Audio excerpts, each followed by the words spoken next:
She was a black woman in a red waitress dress, working a double shift to keep the lights on, sending money home to Alabama, folding other people's tablecloths at midnight just to make rent.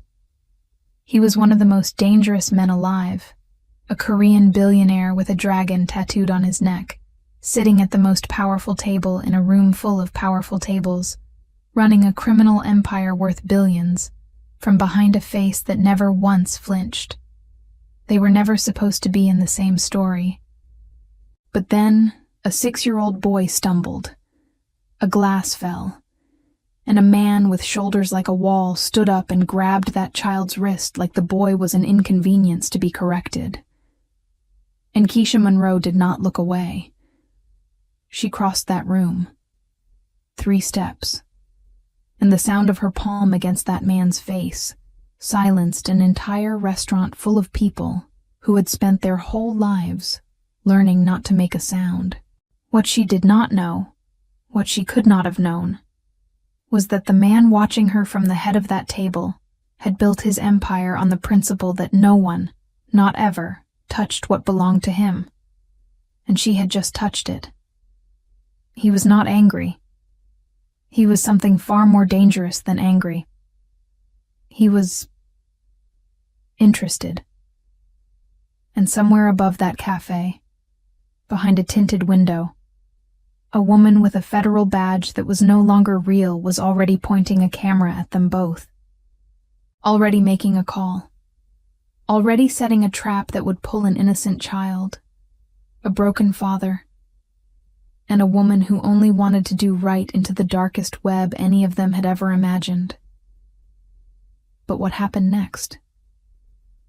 What she chose when everything collapsed around her will change the way you think about courage forever.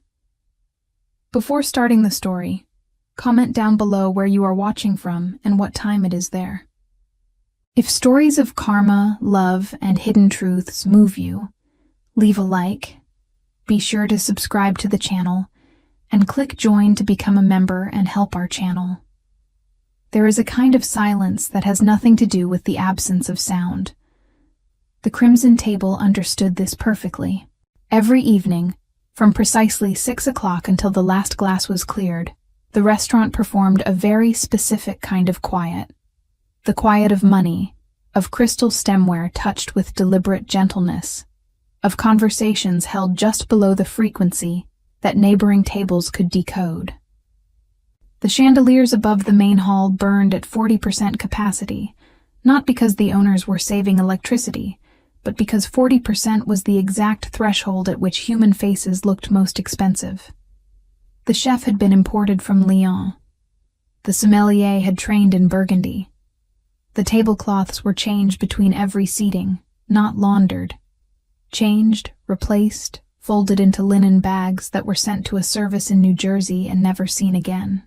This was the kind of establishment where impermanence was a luxury, where things that had been touched were simply made to disappear. Keisha Monroe had worked there for 14 months. She knew the chandeliers were set at 40% because she had once asked the maitre d' why they never turned the lights up.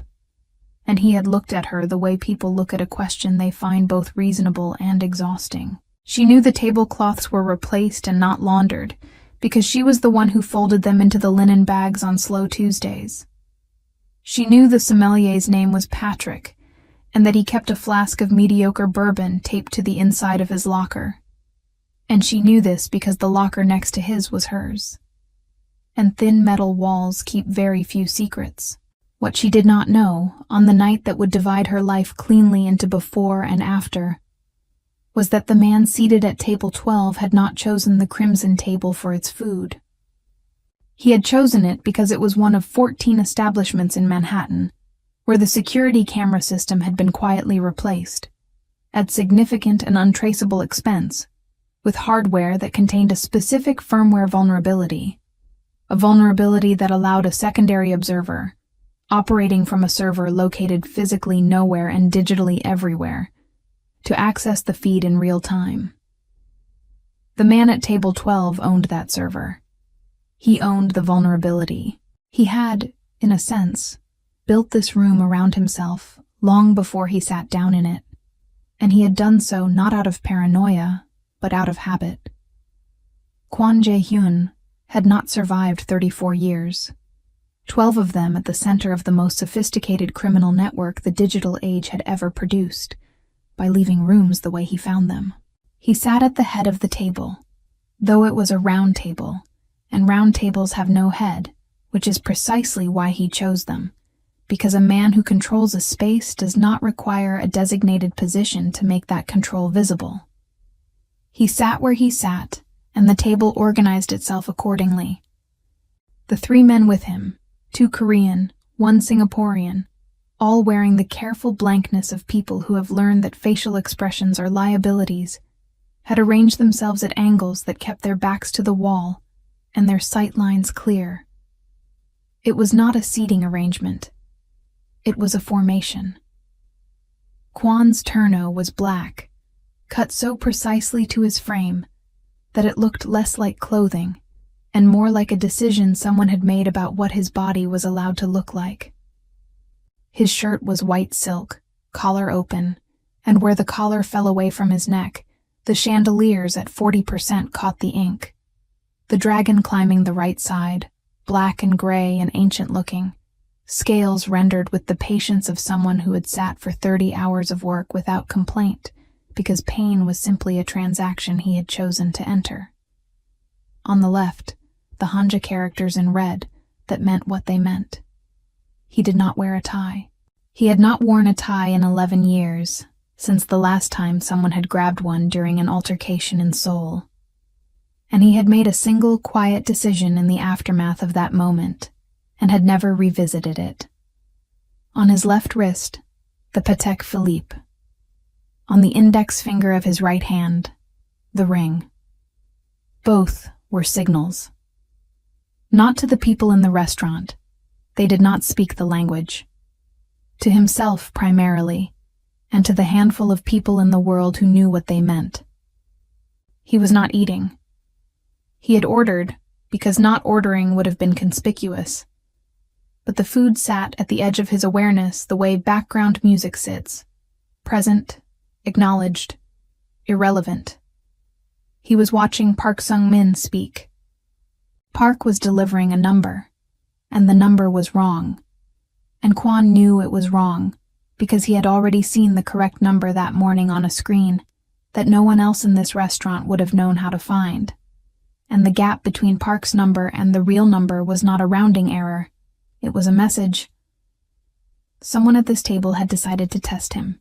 Little did Park Sung-min know that the last 3 men who had tested Kwon Jae-hyun had each discovered, in their own time and in their own specific way, that he already knew everything before they opened their mouths. The testing was not the offense. The offense was the assumption that he could be fooled, that his stillness read as inattention, that his silence read as ignorance. People who did not know him made this mistake once. People who did know him did not make mistakes. Kwon said nothing. He lifted his water glass, not the wine, never during business. The wine was present because its absence would have been noticed. And he drank. And he set the glass down with the exact amount of sound that expensive crystal makes against a tablecloth it is resting on for the last time. Park Sung-min's voice did not falter, but his left hand, below the table, pressed flat against his thigh. Kwon noticed this. He noticed everything. He did not notice Keisha Monroe until she was already at the table. This was unusual. He noticed people at a considerable distance. It was a practiced skill, the kind that develops when attention to strangers is not a social courtesy, but a survival mechanism. But she had come from the kitchen side, moving with the particular efficiency of someone who has served hundreds of tables and learned to approach in the peripheral blind spot, because good service is invisible until it isn't. She arrived at the table like something that had always been there, and she introduced herself with the practiced warmth of someone who has learned to make warmth a professional instrument without letting it become personal. He looked at her once. The way he looked at everything once, complete, comprehensive, filed. The red uniform, the gold bracelet, the coquet of natural hair, the eyes that were dark brown and doing the thing eyes do when they're trying to be professionally pleasant while carrying something heavier underneath. She was tired. She was carrying something financial. He had learned to read that specific weight in a person's posture, the way certain pressures organize themselves in the shoulders and the jaw. She was, by every available metric, exactly what she appeared to be.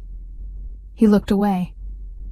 What none of them saw, not Quan, not Park, not the two silent men completing the table's formation, not the sommelier Patrick who was on his second flask pull in the back hallway, was the small figure that had drifted from the kitchen on the far side of the room. 6 years old. Mixed features, light caramel skin, curly light brown hair in the particular disarray of a child who had been sitting quietly for hours and had finally lost the negotiation with stillness. Large eyes, almond-shaped, a little wide, the kind of eyes that process the world slightly faster than a child that age is ready for. Marcus moved through the restaurant the way small children move through adult spaces, with a kind of provisional invisibility, as if the sheer improbability of his presence there might protect him. He was looking for his father. His father was in the kitchen, behind 2 sets of doors, and a distance that, to a 6-year-old, had become unbridgeable without moving. So Marcus moved. He passed 3 tables. He passed the sommelier's station. He entered the ambient field of the chandelier light and became, for the first time, visible. A small body in a large room, in the wrong place, heading in the wrong direction, toward the one table in the crimson table that had, without any posted sign or visible barrier, made itself into a place where things that were not invited did not arrive. The carpet was the same carpet throughout the restaurant. The lighting was the same 40%. There was no physical line. Marcus crossed it anyway. The small shoe caught the table leg the way physics catches everything eventually. Without malice, without warning, without any respect for timing. The water glass, still mostly full, mineral water from a source in Iceland that Quan had not tasted and would not have tasted, described a brief, graceful arc that seemed, in the fraction of a second before impact, almost beautiful. Then it was not beautiful.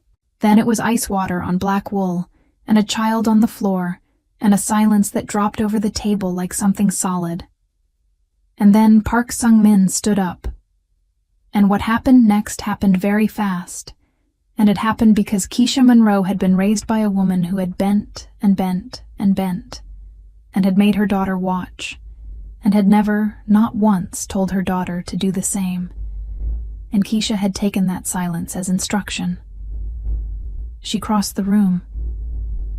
She did not calculate. She did not weigh.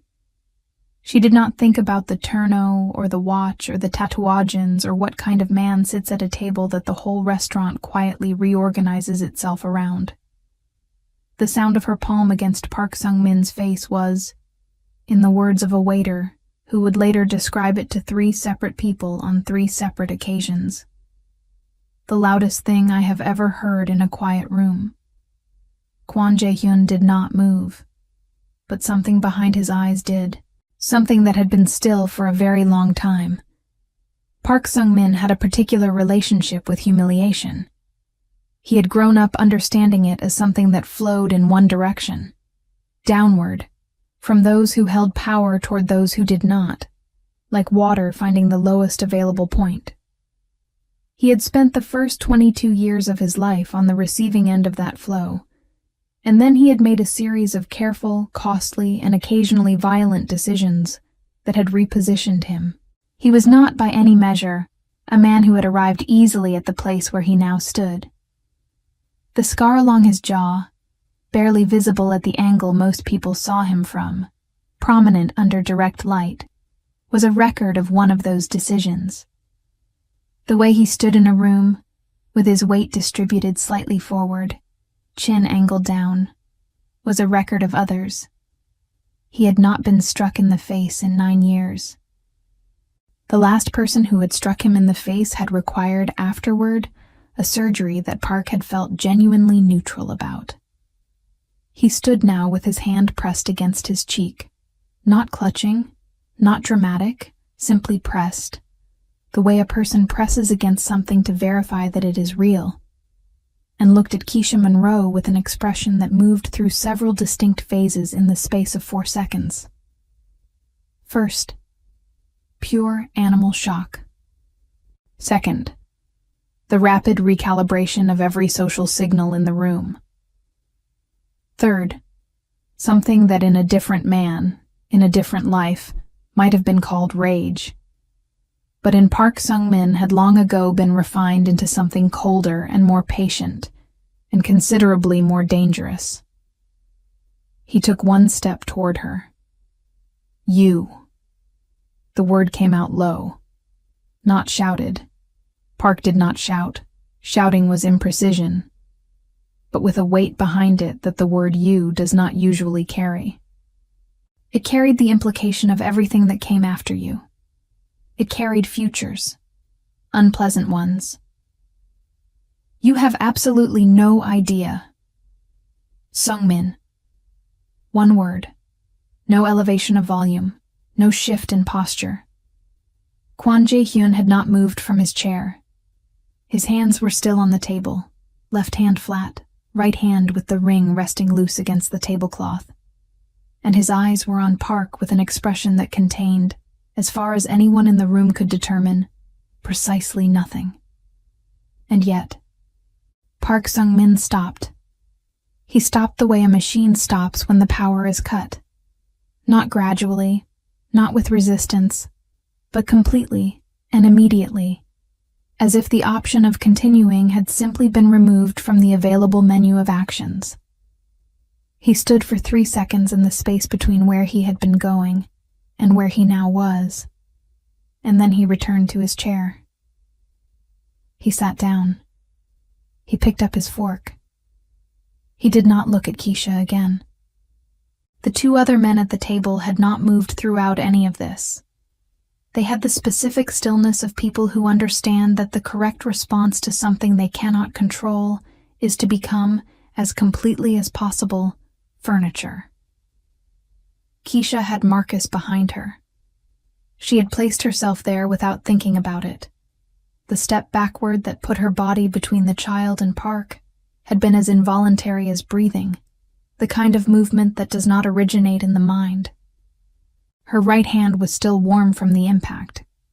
Her chest was doing something complicated that she would later identify, when she had the privacy to examine it, as the specific mixture of adrenaline and righteousness that arrives when you do something irreversible and discover that you do not regret it. She looked at Kwon. He was already looking at her.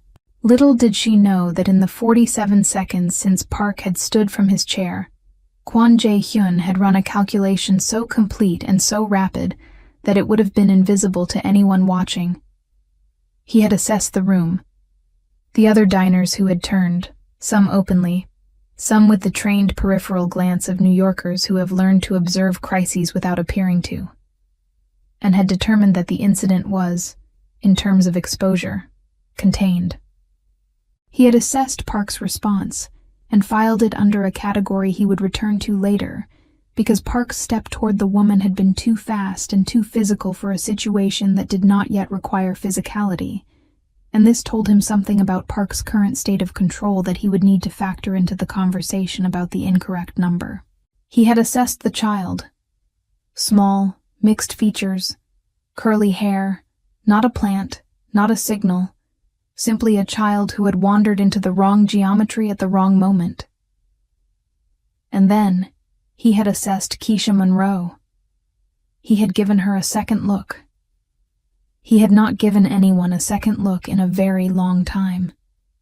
What he saw in the second look was different from what the first had catalogued. The first look had filed her as context. Staff, tired, financially pressured, professionally pleasant. The second look found something the first had not prioritized. The way she was standing. not aggressive. She had struck someone and was standing in a restaurant full of strangers who all outranked her economically, and she was not making herself small. She was not puffed up either, not performing bravado. She was simply standing the way a person stands when they have decided something, and the deciding is already finished, and what remains is only the consequence, which they have accepted. Kwon Jae-hyun had spent his adult life surrounded by people who calculated constantly, who entered rooms like opening moves in a game, who spoke sentences that were really positions, who expressed emotions as instruments. He had become this himself. He had built himself into this, deliberately, over years, because it worked, and because the alternative, which he had briefly and disastrously attempted in his late 20s, had cost him the one thing he had not been able to replace or monetize or route around. He was looking at someone who was not calculating. It was deeply disorienting. He looked away first. This also was unusual. Keisha got Marcus back to the kitchen. She moved quickly, hand gentle on the boy's shoulder, body angled to keep him shielded from the main hall until they were through the swinging door and into the noise and heat of the kitchen, which smelled of butter and stock and the particular human sweat of controlled urgency. Marcus was still crying, quietly, the dignified crying of a child who is trying very hard not to cry, which is always worse than the uninhibited version. She crouched down to his level and looked at him directly. "Hey, you're okay. You hear me? You're okay." "I broke the glass," he said. "The glass broke itself. Glasses do that." He looked at her with the specific, evaluative skepticism of a 6-year-old who knows he is being comforted and is deciding whether to accept it. Then his father came around the corner from the prep station, and Marcus dissolved into his legs and stopped making any effort at dignity whatsoever. And Keisha stood up and exhaled through her nose and put her back against the stainless steel of the cold station and let herself feel, for exactly 10 seconds, what had just happened. Her hand was still warm. She pressed it flat against the cold steel. Then she picked up her tray and went back out. The envelope arrived at her station at 11:47. The maitre d' brought it personally, which meant it had not come through the normal channels, which meant someone with the authority to skip the normal channels had sent it. He placed it on the service ledge without explanation, and walked away with the expression of a man who has decided that understanding things is not always in his professional interest. The envelope was cream-colored, heavy stock, the kind of paper that costs more per sheet than Keisha made in an hour. Her name was not on it. Nothing was on it. Inside, a card, matte black, with a phone number embossed in gold. Nothing else. No name, no message, no explanation. She held it for a moment, read the number, turned the card over, found the back empty, and put it in the pocket of her apron next to her order pad. Then she went back to work. She cleared table 7.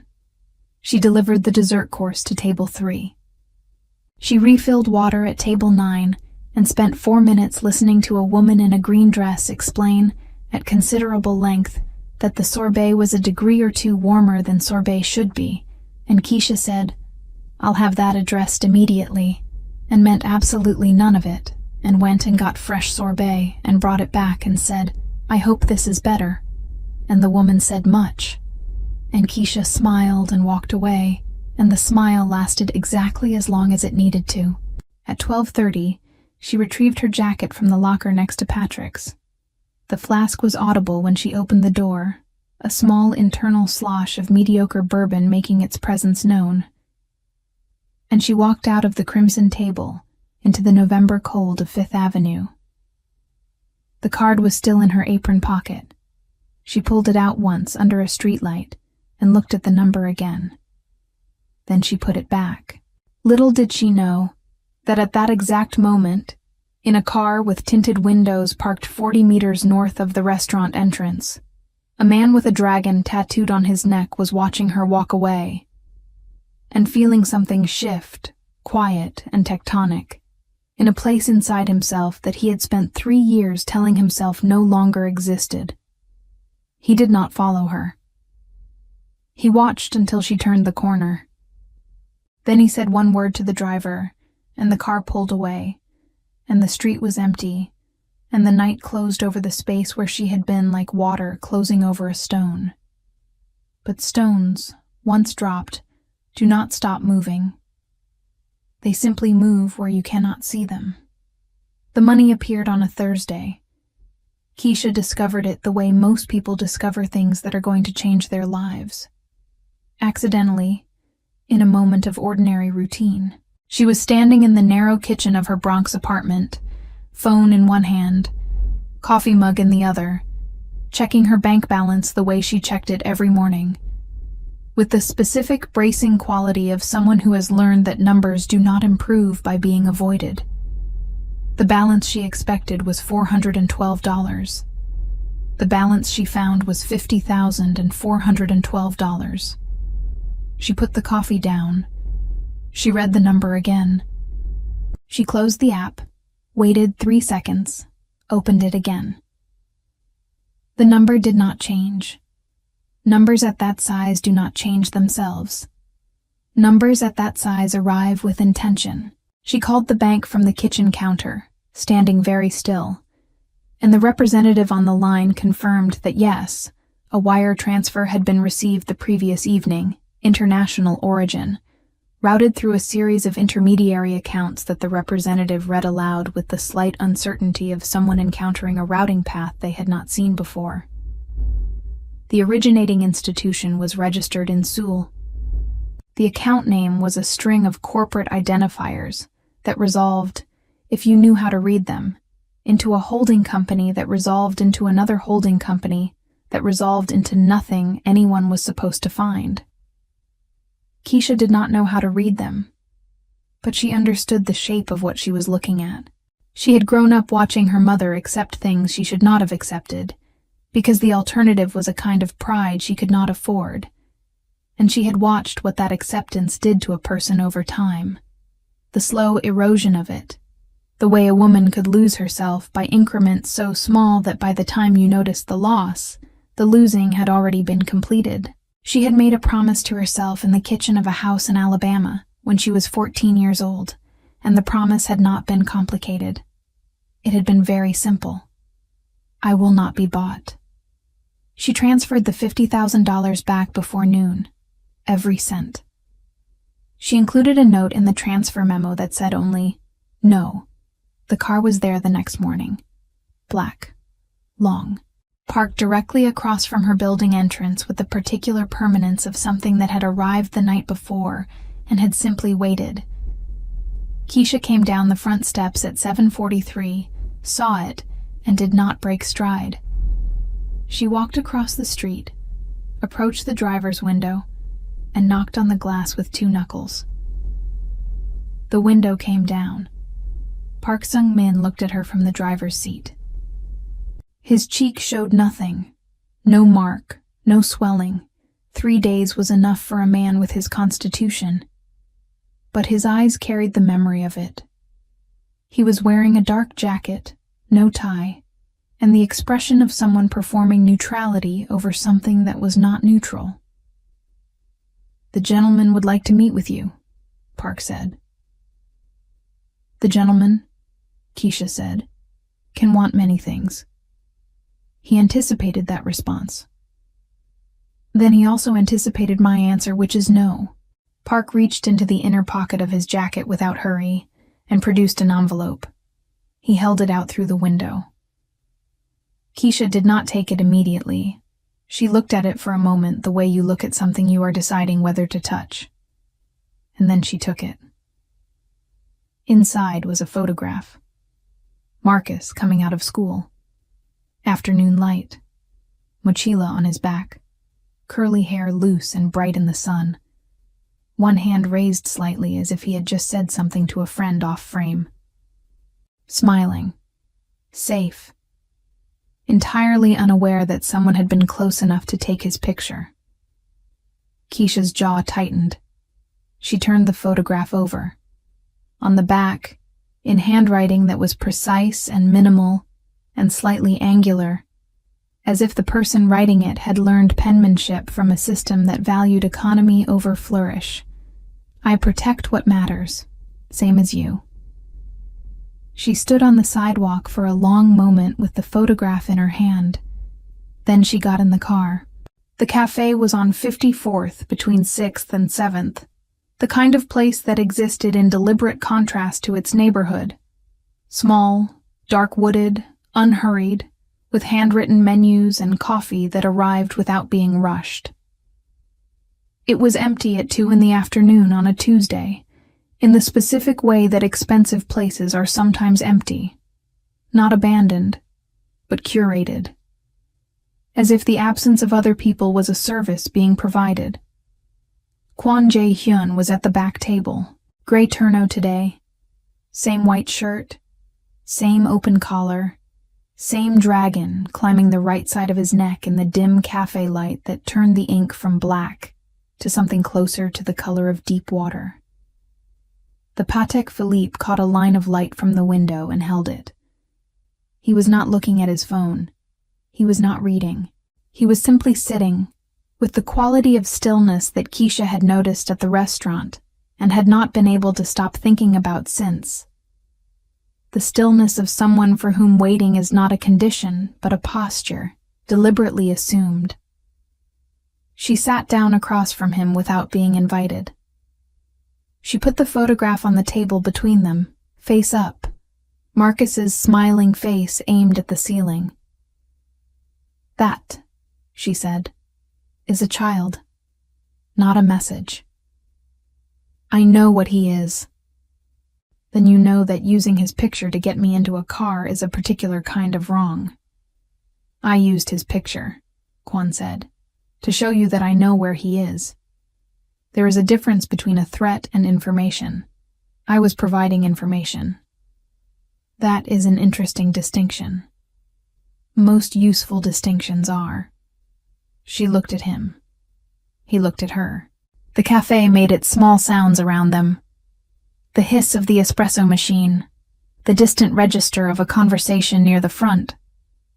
And neither of them looked away. "Why did you send the money?" she asked. "Why did you return it?" "I asked first." Something moved at the corner of his mouth. Not quite a smile. The structural suggestion of one. The place where a smile would be if the muscles involved had not been out of practice for so long. "Because what you did at the restaurant had a value," he said. "I assign value to things. It is how I think. I didn't do it to be paid. I know. That is what gave it value." Keisha was quiet for a moment. "That is a very strange way to think about a person." "Yes," he said, without apparent distress. "It is." The coffee arrived. She had not ordered, which meant he had ordered for her, which meant he had made an assumption about what she would want, and she looked at the cup and then at him, and decided that the coffee was not the issue and picked it up. "What do you actually want?" she asked. Not the money explanation, not the photograph. "What do you want from this conversation?" He was quiet for long enough that she thought he might not answer. Outside the window, Midtown moved past in its relentless way. Yellow cabs, pedestrians with their heads aimed at phones, a delivery cyclist threading through stopped traffic with the confidence of someone who has decided that traffic laws are suggestions made by people who do not understand cycling. "I want to know," Kwon said, "why you did it." "I already told you at the table. A man was hurting a child." "You didn't know the child." "Children don't require an introduction." "You didn't know what I was." "I knew what your man was doing."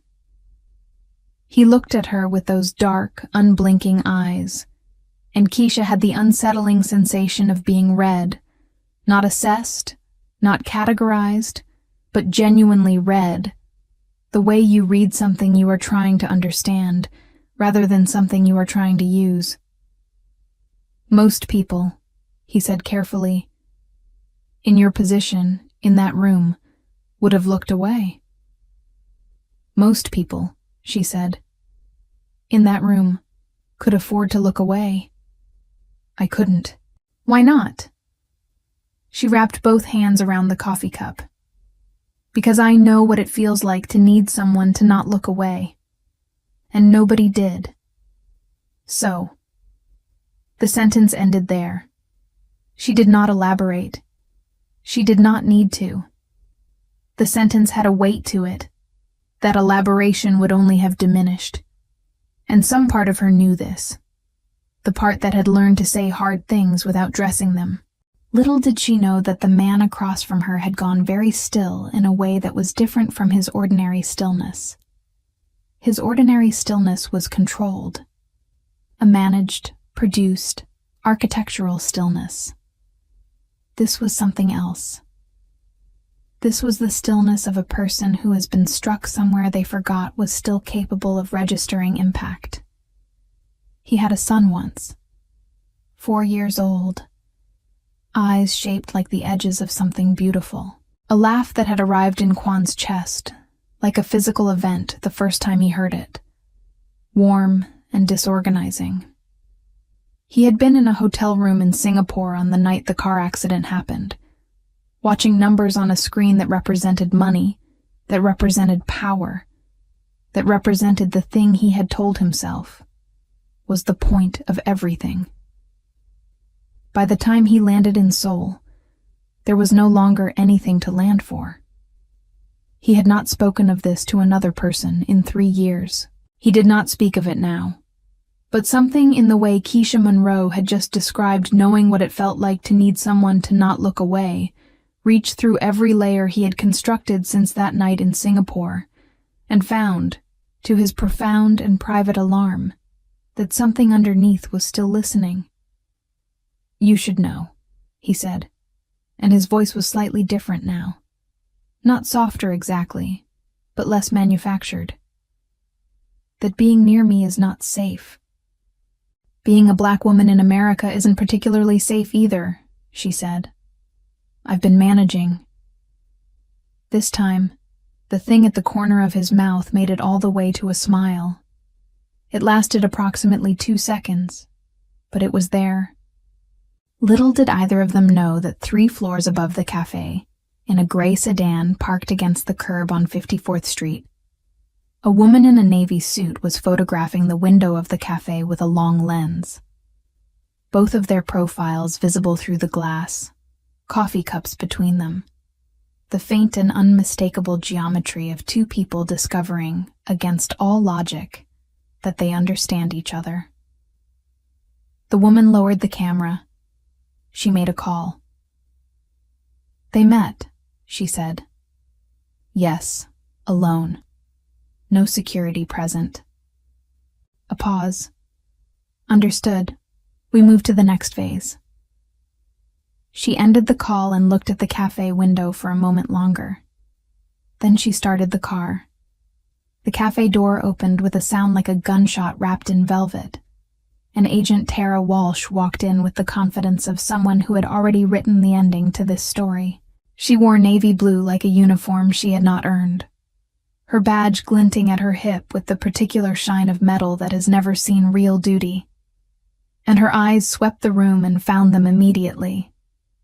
The black woman in the red dress, the Korean man with the dragon neck, 2 coffee cups steaming between them like offerings at an altar. She approached with long strides, heels clicking a Morse code of authority against the wooden floor, and she stood at the edge of their table with her hands clasped in front of her in a posture that suggested both comfort and handcuffs. Keisha Monroe, she said, and her voice carried the weight of false concern, the honeyed poison of institutional power. My name is Agent Tara Walsh, Federal Bureau of Investigation, and I need you to step away from this table immediately. You are in danger you cannot possibly comprehend. Kwan did not stand. He did not turn, but every muscle in his body became aware of the room's geometry. The distance to the rear exit, the angle of the windows, the location of Walsh's backup. There would be backup. There is always backup in operations like this. He looked at the woman across from him, and in his eyes was a message he could not speak aloud. Do not move. Do not trust. Do not breathe.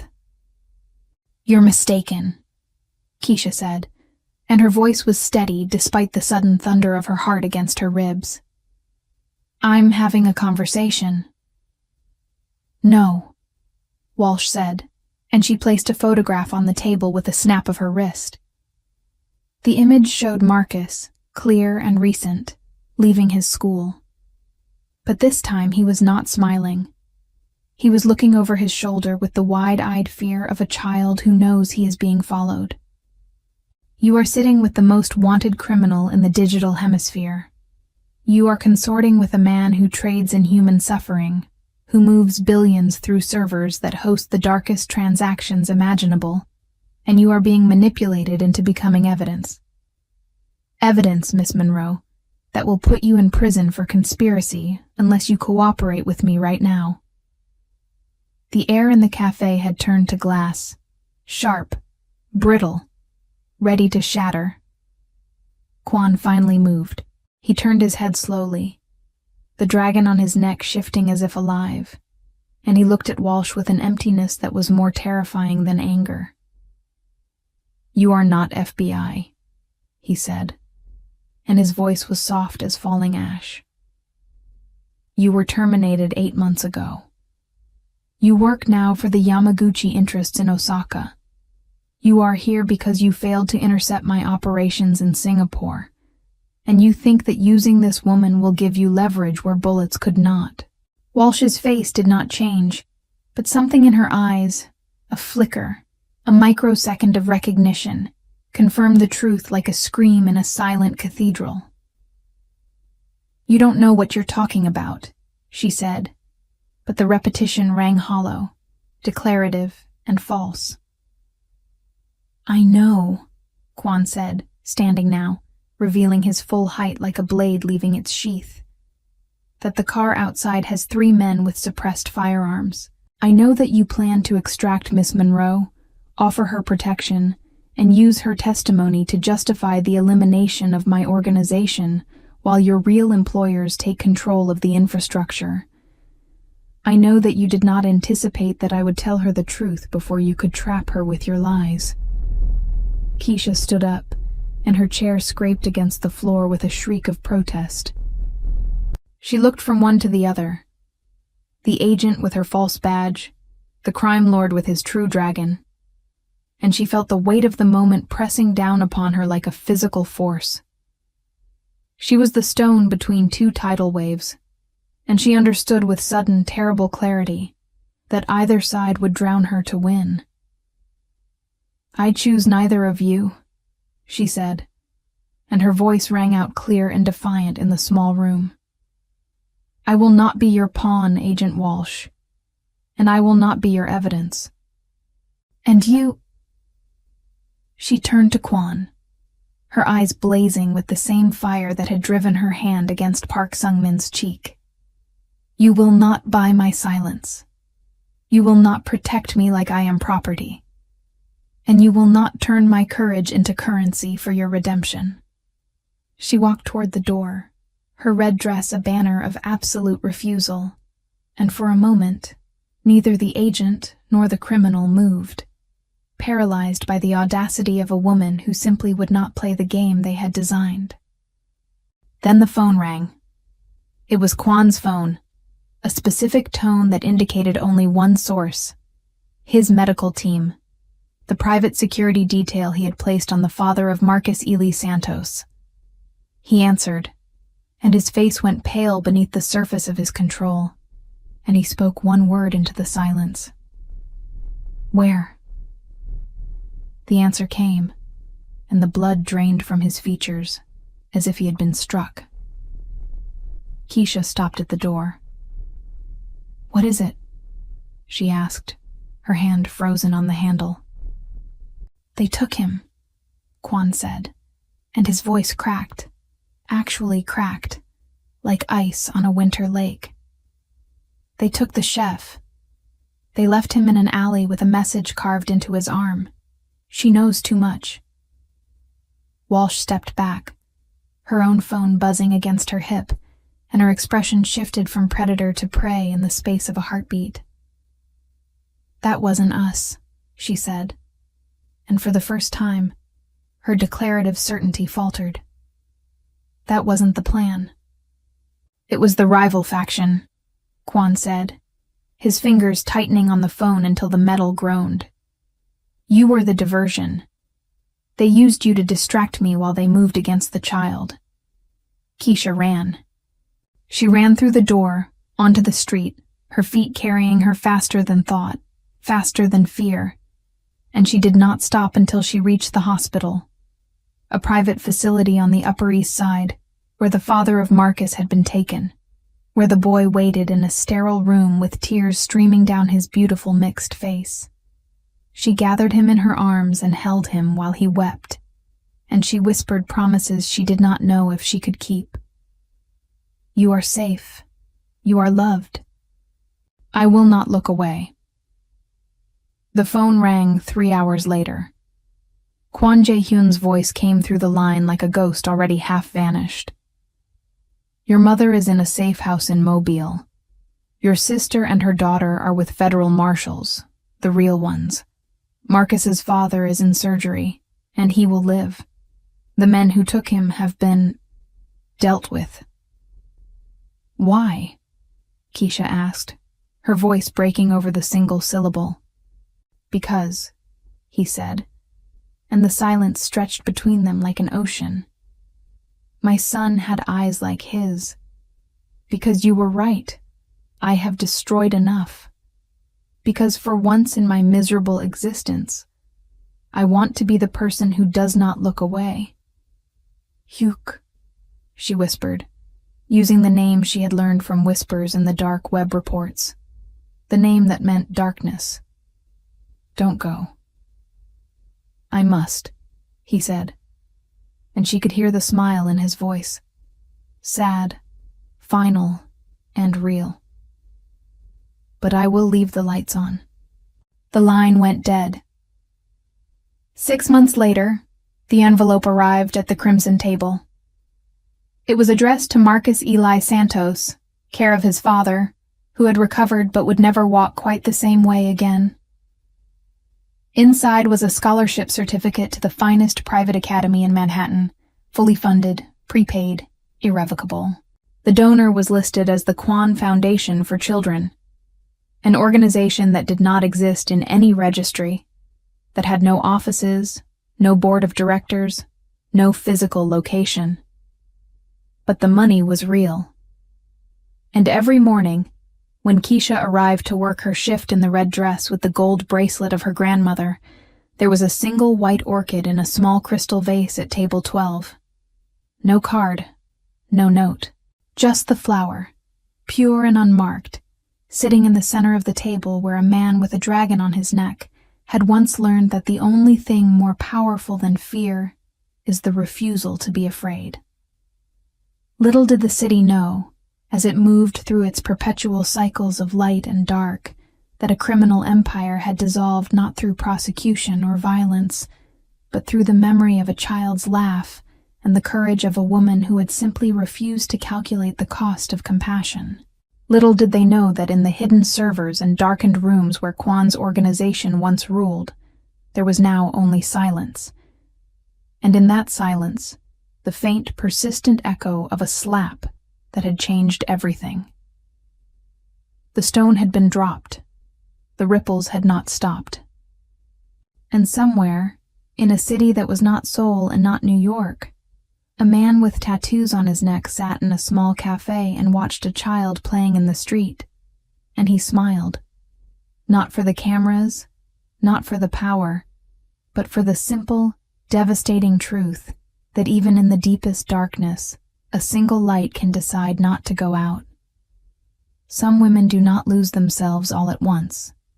It happens slowly, in the silence, in the doubt, in giving too many chances, in trying to call love what only brought confusion. If any part of this story felt personal to you, do not ignore that feeling. I left something for the woman who is ready to see more clearly, protect her dignity, and stop accepting less than she deserves. The QR code is on the screen, and the link is also in the description and pinned comment. If this story moved you, stop for a moment and reflect. Have you ever done the right thing? Not because it was safe, not because someone was watching, not because you would be rewarded, but simply because a voice inside you said you could not look away? Have you ever been underestimated by someone with power? Someone who saw your uniform before they saw your soul, only to discover that your courage reached places their money never could? And have you ever met someone the world told you to fear, and found, beneath everything they had built to keep people out, something that recognized you? Tell us your experiences and feelings in the comments. We read them all. And if you believe in stories about courage, redemption, and the kind of dignity that cannot be bought or broken, leave a like, be sure to subscribe to the channel, and click join to become a part of our community and help the channel.